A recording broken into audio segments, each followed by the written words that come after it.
सभी दर्शक और सभी श्रोता को शुभंकर को प्यार भरा नमस्कार। आप सुनते ही और देखते ही हमरा प्यारा कार्यक्रम नाचा गाना खाना और पीना। तो প্রত্যেকে ভালো আছেন?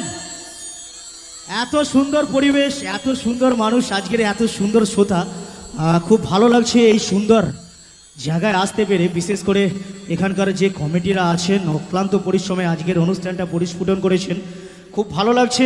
তো নিজেদের জন্য আর কমিটি দাদা ভাইদের জন্য এভরিবডি একটু জোরসে তালি হবে। Thank you so much. সঙ্গে থাকুন, দেখতে থাকুন আমার অনুষ্ঠান। তো বেশি কথা না বলে সরাসরি অনুষ্ঠানের দিকে যাওয়া ভালো। তো প্রথমেই মানুষ হয়ে জন্মেছি আমি মানুষকে ভালোবাসি, মানুষ হয়ে জন্মেছি আমি মানুষকে ভালোবাসি, দুঃখের দিনে তাই তোমাদের হাসাতে আসি, জীবনের প্রতিটি ক্ষেত্রে মানুষ করে চেষ্টা।